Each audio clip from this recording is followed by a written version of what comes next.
Hey guys, subscribe for daily content, and if you're shopping for gear, make sure you check out the description for the newest items at some of the very best online retailers. There's also links for some of the items that I personally recommend. Thanks! What's going on YouTube? Metal Complex here, and today I've got a very interesting knife review / knife overview to share with you guys. This is the Rike and Forever Steel Alcade, which actually has two deployments. I guess technically that's what we'll call it. The second is more of a morph. You push this button right here, and you can see all the internals. Absolutely insane. Push this button and the entire knife morphs into a push dagger style object. Now, this is not the first object of its kind, obviously, and we did something similar. We in Civivi, it was sort of like a morphing. It didn't have a lock, basically. It did this, but there was nothing keeping it in this position. Not only does this have like a latch, right? So it's latched in place. Right here, you can see that button pushes up. But you can also lock the blade into this position so that even if you accidentally push that button, it doesn't come backwards. That's pretty cool, right? I want to make it super clear to everybody. I am a knife enthusiast and collector and a design reviewer here on YouTube. I use knives as tools personally. I think that knives that are clearly designed as weapons are interesting, but obviously I don't recommend that you do that. In fact, there's a couple of things I want to point out about this that might not make that a super duper good idea. But just so we're clear, my coverage of this product is specifically right as, wow, that's really interesting. Let's have a deeper look at it. Thanks so much to Rike / Forever Steel for sending this in. Thanks to my patrons for supporting me. Please make sure to follow me on Instagram at metal_complex and on TikTok at _metal_complex.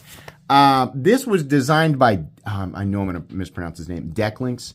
And that person was the designer for a lot of different Rike products, and it's obvious to me that the person behind these designs has a very complex mind. Always something super duper interesting, even if it's not executed perfectly. Let's go ahead and get a measurement. I'm going to do, this is a unique review because knives don't normally morph on this channel. So I guess we're going to measure it this way, and then I'll measure it in its standard configuration. 5 1/4 inches overall. Your blade length is going to be the same either way at roughly 3 inches. Your cutting edge is going to come in at about 2.65. If we morph it back into the other position here, which by the way, it does have a latch in that position as well. And does this work in this position, right? Does it make it to where you can't move? Yes, it does. So you can flip this safety and make it to where that button essentially does nothing, this right here. So it works in both ways. But anyways, let's go ahead and measure it this way. The overall length is coming in at 6.5 inches this way, and then of course blade length is going to be the same. Let's go ahead and do some size comparisons. I'll leave it in this configuration for this part. Any custom scales you find can be, in this section, can be found down in the description under Original Goat and Others, up against the AD10, and that's the Hogue Deca, the AD20.5.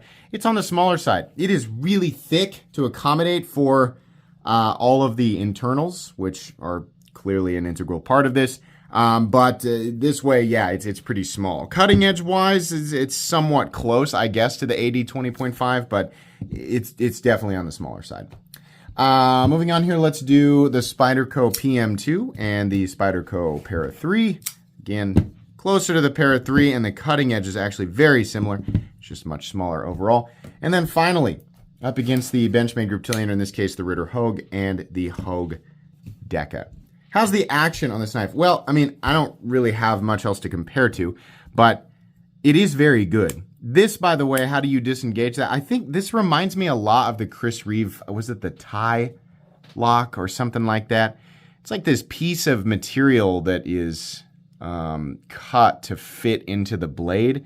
And then what you do, because it sort of bends a little bit, is you pull up on this, and you can see what's happening there. It comes out and it goes back down. This does technically lock the blade into this position, but we're going to come back to that.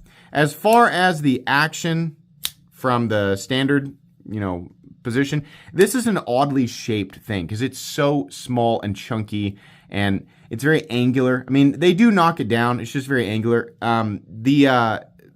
From here, right, because this is creating tension. You can see that piece right there is sort of going over the top of the liners. That's what gives you this snap, the ability to deploy it. It's fine. It works. It took me a couple of tries to get it exactly right, but once you kind of figure it out, you can do it. You can even do the reverse flick if I don't get my index finger in the way. But it does work, and it does feel good. It's just it's a little odd. The thumb studs here are not shaped like, ideally. They're not shaped like, what's the one I always use? This is kind of an ideal thumb stud right here. The one on the Ontario Rat. Not shaped that way, but overall it's fine. I mean, this thing was clearly, I know that people are going to get it mixed up in their head. This item is 100% marketed towards knife enthusiasts, and it is made very, very well. This is not, there's no way that this was actually intended for like super secret special ops or black ops, no. This was intended to be sort of a marvel to a knife enthusiast. Definitely. And Rike makes a really, really good product. This is just a very needlessly complicated thing, and it's done intentionally, right? Not because the world needs it or anything like that. Not because, without it, how would the world of, infiltration and black ops, be able to progress? No, it's just interesting because it's interesting, right? We see examples of this type of stuff all over the industry, and it's very interesting to knife enthusiasts who are, aware of exactly what it is they're looking at. I guess back to deployment, which is ultimately what I was talking about. The whole thing here is your senses go a completely different direction than when you're like deploying something like a Spyderco Para 3. Your focus is no longer on those natural, or those expected elements. The focus is entirely on the fact that it is doing something completely and totally different than what a pocket knife does. And the way that it does this is really nice. Like the way that they have this sort of transform and glide into its, open and closed position, it's very smooth, right? So I don't have another, outside of the Wii version to compare to. I would say this one feels better because of the clicks, but this transition is very, very smooth. It's just completely and totally unlike the deployment of a regular pocket knife, right? So I guess take that for what it's worth. It's very hard to grade this in terms of like how well it feels on deployment, or how good it feels on deployment, how well it deploys, right? Great. That was the worst, most stumbly transition, right? Me trying to explain that I don't really know exactly how to describe. It all feels great. It feels like it was made by Rike, right? I mean, if they didn't have their name on this, I'd be like, this feels like something that Rike made, right? So, yeah. Anyways, let's do carry profile. Thickness up against the Spyderco Para 3. It's thick, definitely. You're going to notice that. Length and height up against the PM2 and the Para 3. It's short this way, but it's just so fat. I mean, I don't know. I think you could still adapt to it. It's not like, carrying around like a Medford Praetorian tie, right? Where you're like kidding yourself. No, you can adapt to it. It's just, you're going to notice it versus a regular pocket knife. Weight. What are we looking at for materials? The blade on this guy is M390. I think it says right there. Yeah. M390. And then the rest of it is titanium and steel. There definitely are some steel parts in there. Yeah. A lot of the, the moving parts and things like that, that's all going to be steel. But then I guess the casing or the shell, the scales, right? However you want to call that, because it's hard to say scale because it's like, well, which part's the scale and which part's part of the frame, whatever. Titanium and steel, right? And then steel for the blade. So it does end up being a little on the heavy side for the size of knife that it is. Well, I mean, it's 5 ounces, right? I mean, that's heavy, but it's not heavy. It's, it just depends on your perspective, I guess. For this size of object, it's definitely thick and heavy. Let's go ahead and do a hardware check. I'm going to get out my tools. As per usual, my tools are very inexpensive and very recommendable. You can find them right down in the section of my description that talks about the tools I use in this channel. As far as adjusting things, I'm going to be honest with you guys. I didn't get into this, and I don't really want to. The whole thing, I personally prefer that it stays exactly the way that it is. However, if you really, really want to get into it, it does come with the appropriate tool, which is kind of neat and also kind of annoying because it has, it requires the use of this proprietary thing, you know. I just realized I didn't get it out. But yeah, if you want to adjust this, you can. It's just like, come on. You got torques and stuff on there, and then you got like this thing back here. Like, what on earth? Does the tool actually fit here? Yeah. So you can use this to adjust. Neat. Like, that's fun in a way. Like, some people like it. I mean, it's like, anybody who does decide to go ahead and buy this and then actually carry it, you're going to find this annoying, right? I feel like the vast majority of people who buy this thing are just buying it to collect it, which is completely and totally understandable, right? Our community is split up between users, collectors, and enthusiasts, and most of us are hybridizations of at least two of those categories, right? But certain knives, it's very easy for me to tell, right? As a long-term content creator in this category, it's very easy for me to tell which knives are made for certain people. That doesn't mean, even if this is more for the enthusiasts and collectors, that doesn't mean that people aren't going to take it out and use it. So they gave you a way to adjust it. It's just really annoying. So yeah, you can do that. And then the rest of these, like this is going to be I believe that's a T6. In fact, we'll just check it real quick. It might be a T8. It's just throwing me off a little bit. That's actually the pin for the stop, right? And the button right here is also going to be a T6.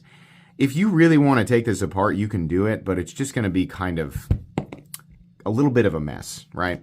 So do that at your own risk. I would recommend that you don't. I would just recommend that you, keep things tightened down. And obviously this entire area is like ripe for gunk. There's a lot of moving parts in there. So if it does get gunked up, definitely compressed air. Compressed air, in my experience, has solved 99.999% of any issues that I could even think up in my head, right? Most of the time, that's going to be the way to go. So, but if you want to take it apart, you do have the option to do that. They have not completely closed you out of it. It just seems like they really don't want you to. Anyways, let's go ahead and measure the blade stock thickness real quick. Blade stock thickness looks like on the thicker side for sure. 150 thousandths, 160. Oh yeah, 153 thousandths. So definitely on the thicker side.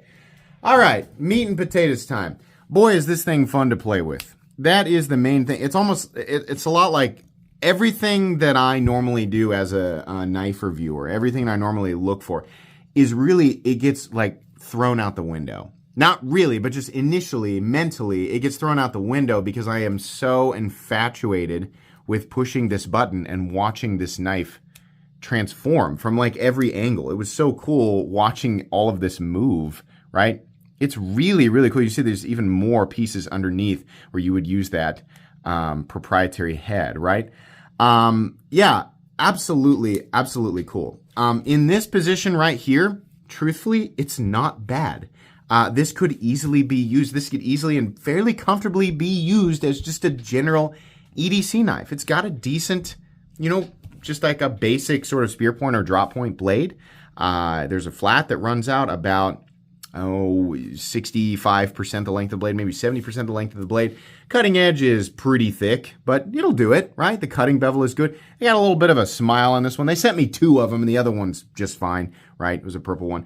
But if you're wondering, was there any difference in manufacturing quality between the two? No, they're identical, absolutely identical. I like that they actually put a pocket clip on this, but I found it super pinchy, and so that bill is so shallow. I mean, they really got that clip out of the way, which is great, but it's so shallow, man. I believe this can also, yeah, in fact, it absolutely definitely can. You can see the pocket underneath and how this mounts. It's a symmetrical clip, so it can be flipped over and actually mounted on the other side. Probably going to be a little bit of a pain to do that, but lefties, they did give you that option, right? As far as like, what's funny is there's all these spots where, you think like it might stick or it might have like a weird, goofy sort of fit and finish issue, but it really doesn't. This is one of those things that you really have to, like, if Rike is like Maxace in the sense that they make absolutely ridiculous things, like knives, right? They go out of their way to do things that are completely and totally different than what we normally see, right? They work with designers who have crazy ideas, and then they are able to execute them in ways that the vast majority of the knife world is just not able to do. And this gets lost on a lot of people, right? People like to say, there are some things that they just shouldn't do because it's not needed, right? I mean, I would say, or that, what's the line? Scientists were so preoccupied with whether or not they could, they didn't think whether or not they should. Yeah, everybody's heard that line, right? But, I mean, if we're going to apply it to knives, I would say look around your general vicinity, right? I bet you could count 10, 20 objects that are essentially in that same classification. Why do people make things that the world doesn't necessarily need? What, right?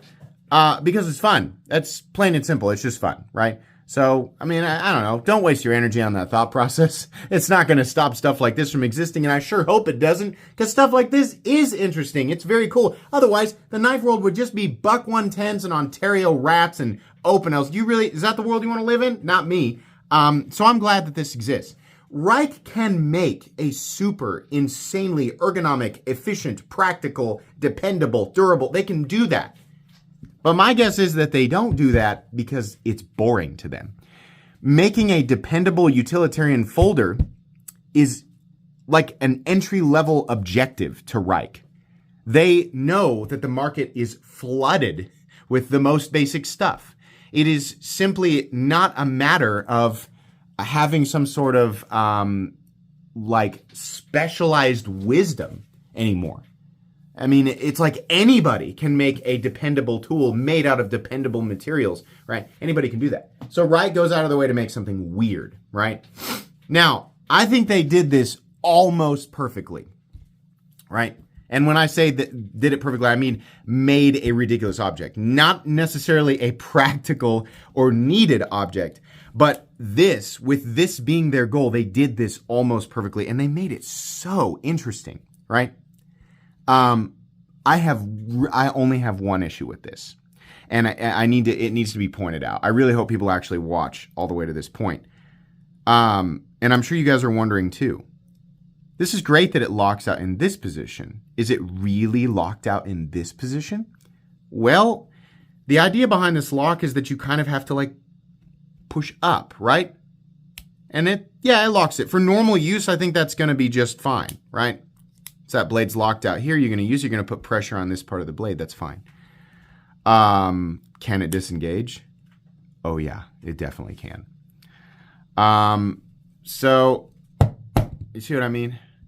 Now I don't actually expect people don't buy this and punch people with it.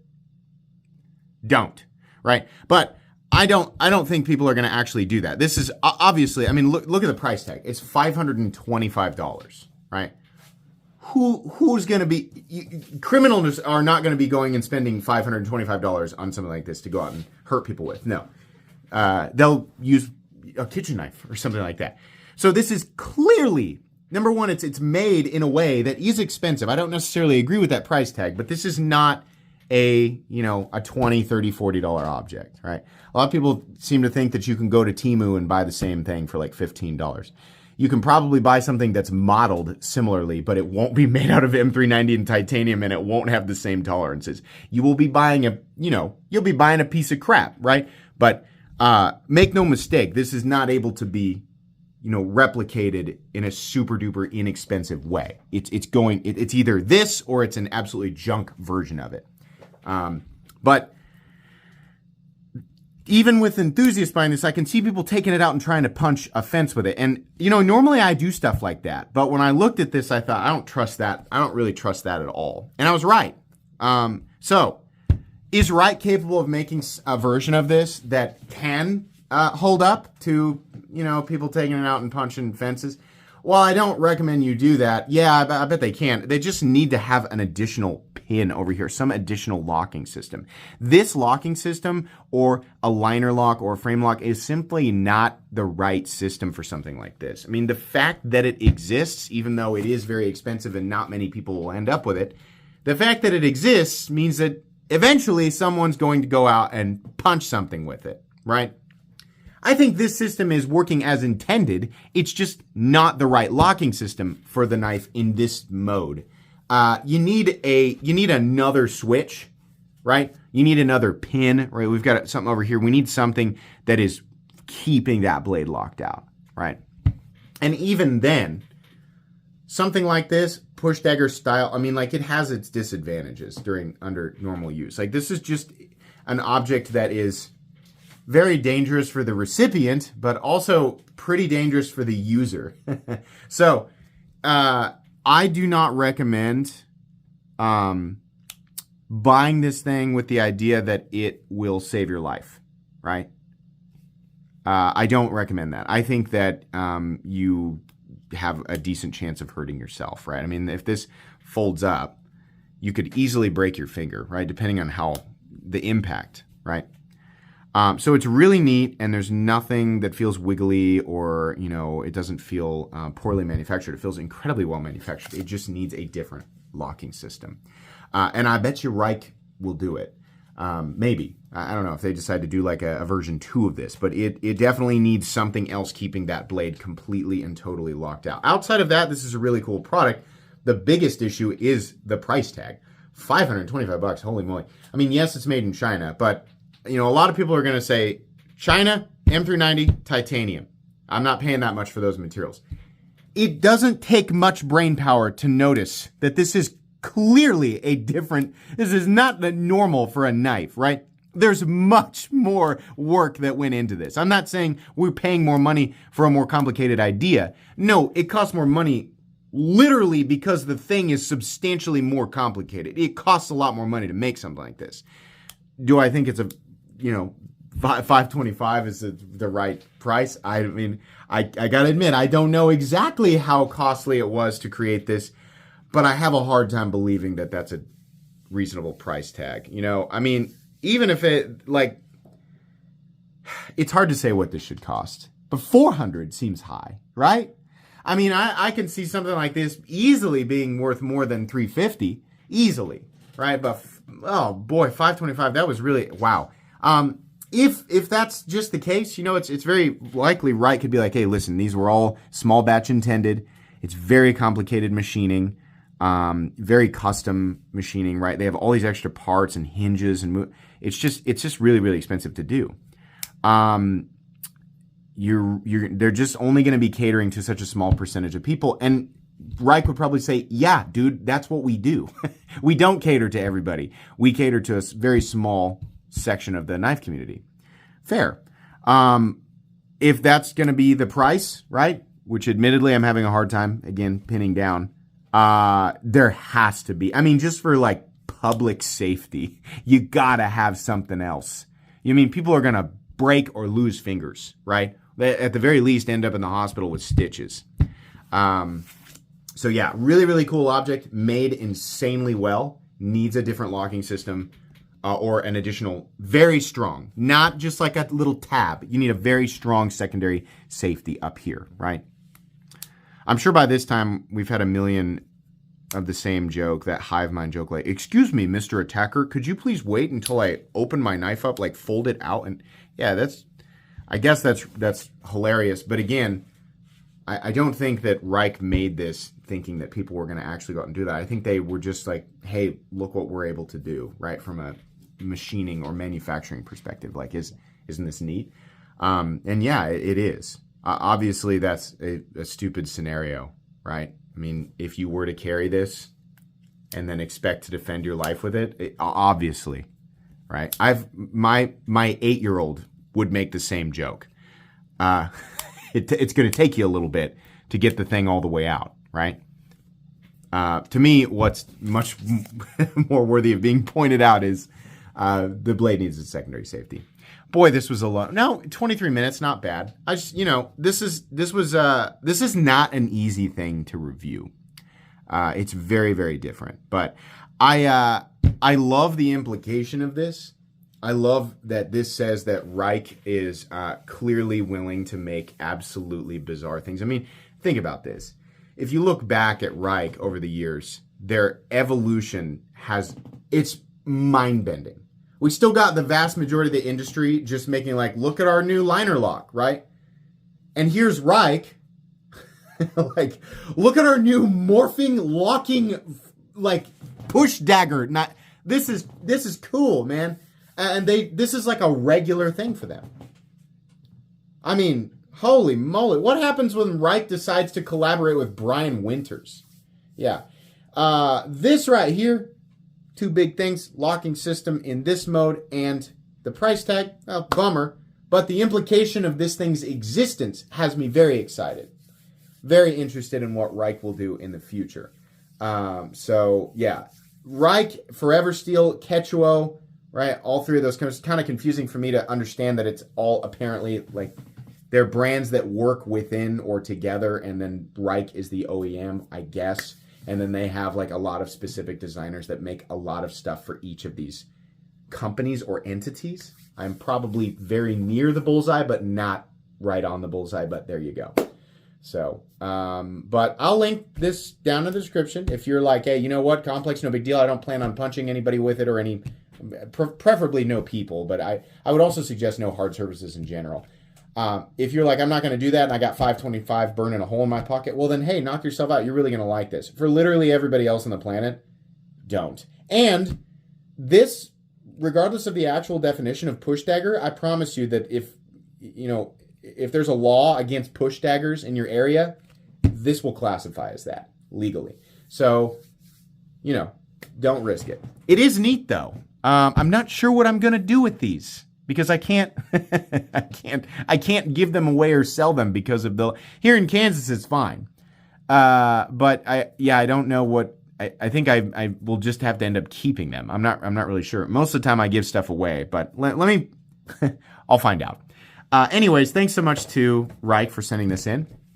Please make sure to follow me on Instagram at metal_complex and on TikTok at _metal_complex. If you enjoyed this video, leave a like. If you'd like to check out my other content, I do, of course, have lots of videos of knives that are either expensive or inexpensive that I do or don't like, so check those out. And if you enjoy all my content, go ahead and click on that Metal Complex logo right there and subscribe because there's definitely more coming.